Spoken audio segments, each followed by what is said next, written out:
নমস্কার, আমি দেবপ্রিয়া সাহা জাস্ট আর চ্যানেলের আরো একটি ভিডিওতে আপনাদের সবাইকে স্বাগত জানাচ্ছি। আচ্ছা, মেথি দানা যদি রোজ খাবারে ব্যবহার করা যেত তাহলে কেমন হতো? খুব ভালোই কিন্তু হতো, কারণ এই মেথি দানার কিন্তু অনেক রকমের গুণাগুণ রয়েছে যেটা কিডনি পেশেন্টদের জন্য খুবই উপকারী। এবার প্রশ্নটা হচ্ছে, মেথি দানা কি কিডনি পেশেন্টরা খেতে পারবেন? বা এই মেথির গুণাগুণগুলোই কি যেটা কিডনি পেশেন্টদের সাহায্য করতে পারে? বা এই কিডনি পেশেন্টরা যদি মেথি দানা খেতেও পারেন সেটা তারা কিভাবে খাবেন? চলুন তাহলে ভিডিওটা শুরু করা যাক। আজকে এই ভিডিওতে আপনারা এই সমস্ত প্রশ্নের উত্তর পেয়ে যাবেন। প্রথমত আমি বলছি যে মেথি দানার গুণাগুণগুলো কি কি। প্রথমে যেই গুণাগুণটার কথা আমি বলবো সেটা সবথেকে ইম্পর্টেন্ট। এটা ডায়াবেটিসের জন্য খুব ভালো। এটা আমরা সবাই জানি যে মেথি কিন্তু ডায়াবেটিসকে কন্ট্রোল করতে অনেকটা সাহায্য করে থাকে, কারণ মেথিতে উপস্থিত সলিউবল ফাইবার আমাদের খাবারে উপস্থিত কার্বোহাইড্রেট এবং সুগারের যে অ্যাবজর্পশনটাকে অনেকটা স্লো ডাউন করতে সাহায্য করে থাকে। তো সেই জন্যই কিন্তু একজন ডায়াবেটিস রোগীর পক্ষে, মানে ডায়াবেটিস রোগীর জন্য এই মেথি দানা খুবই গুরুত্বপূর্ণ।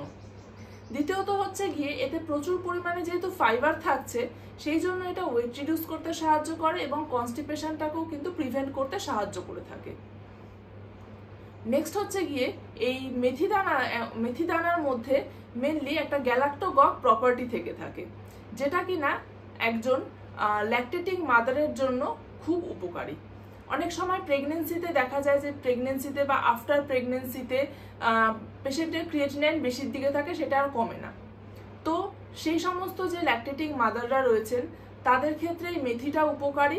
এছাড়া নর্মাল যারা ল্যাকটেটিং মাদার রয়েছে তাদের ক্ষেত্রেও মেথিটা উপকারী। আর গ্যালাক্টোগক প্রপার্টি মানে হচ্ছে কি মিল্ক প্রোডাকশনটাকে কিন্তু এই মেথি স্টিমুলেট করে থাকে। নেক্সট হচ্ছে গিয়ে এই মেথি দানার মধ্যে যে সমস্ত কম্পাউন্ডসগুলো থাকছে, যেরকম নাকি ফ্ল্যাভোনয়েডস, অ্যালকালয়েডস, এগুলো কিন্তু আমাদের ডাইজেশনে অনেকভাবে সাহায্য করে থাকে। তো গ্যাস অ্যাসিডিটি যে সমস্ত পেশেন্টের হয়ে থাকে বা যে সমস্ত মানুষের গ্যাস অ্যাসিডিটির সমস্যা প্রবল মাত্রায় হয়ে থাকে তাদের ক্ষেত্রে কিন্তু এই মেথি দানা যথেষ্ট উপকারী। নেক্সট হচ্ছে গিয়ে এই মেথি দানা আমাদের শরীরের কোলেস্টেরলের অ্যাবজর্পশনকে কিন্তু বাধা দেয়। তো সেই কারণে আমাদের শরীরে কোলেস্টেরলের মাত্রা নিয়ন্ত্রণে থাকে এবং তার সাথে সাথে বিভিন্ন রকমের যে হার্ট ডিজিজগুলো হওয়ার প্রবণতা থাকে সেগুলোর কিন্তু রিস্কটাকে অনেকটা রিডিউস করতে, মানে কম করতে সাহায্য করে থাকে। এবারে আমরা বলি যে কিডনি পেশেন্টরা কিন্তু মেথি দানা অনায়াসে খেতে পারবেন। এবার সেটা কিভাবে খাবেন সেটা আপনাদেরকে বলি। এই মেথি দানা খাওয়ার সবচেয়ে ভালো উপায় হচ্ছে গিয়ে, যেটাতে সব থেকে ভালো কাজ হয়, সেটা হচ্ছে গিয়ে মেথি ভেজানো জল সকালবেলা খালি পেটে খেয়ে নেওয়া। রাত্রিবেলা ওভারনাইট সোক করে রাখা মেথিটাকে, সেই মেথিটা ভিজিয়ে রাখতে হবে, তার জলটাকে সকালবেলা খালি পেটে খেয়ে নিতে হবে। কিন্তু এইরকম ভাবে কিডনি পেশেন্টরা খেতে পারবেন না, কারণ মেথি যখন ভিজিয়ে রাখা হচ্ছে মেথির মধ্যে পটাশিয়াম থাকছে প্রচুর পরিমাণে, আর পটাশিয়াম হচ্ছে একটা ওয়াটার সলিউবল মিনারেলস।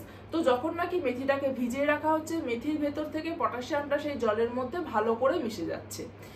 তো জলটা যখন খাওয়া হচ্ছে সকালবেলা, সেই জলের সাথে সাথে কিন্তু প্রচুর পরিমাণে পটাশিয়াম রোগীর শরীরে চলে যাচ্ছে এবং সেই পটাশিয়ামটা কিন্তু রক্তে পটাশিয়ামের মাত্রা বাড়িয়ে দিচ্ছে।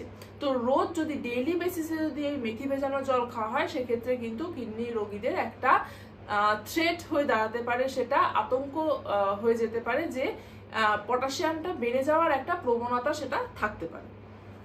তো তারা কিভাবে খাবেন? তারা হয় মেথিটাকে রাত্রিবেলা ভিজিয়ে রাখবেন, সেটা সকালবেলা চিবিয়ে জল দিয়ে খেয়ে নিতে পারেন। বা মেথির টেস্ট অনেকের ভালো লাগে না, কারণ মেথিটা একটু তিতো টাইপের হয়ে থাকে, তো সেই জন্য মেথিটা খেয়ে জল দিয়ে গিলে খেয়ে নেওয়া হলো, এরকম ভাবেও তারা খেতে পারে। এছাড়াও বিভিন্ন রকমের সবজিতে ফোড়ন দিয়ে খাওয়া যেতে পারে, ডালে ফোড়ন দিয়ে খাওয়া যেতে পারে।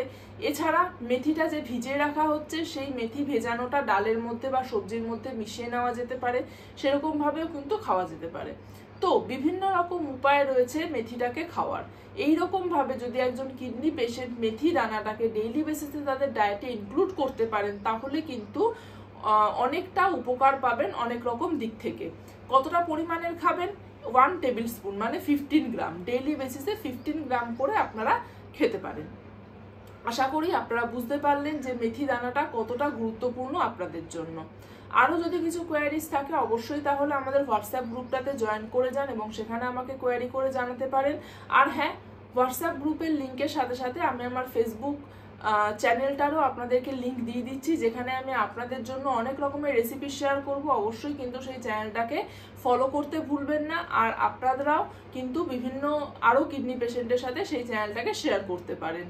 যদি কারোর ডায়েট কনসালটেশনের দরকার হয় অবশ্যই তাহলে আমাকে নিচের দেওয়া নাম্বারটাতে যোগাযোগ করে নিতে ভুলবেন না।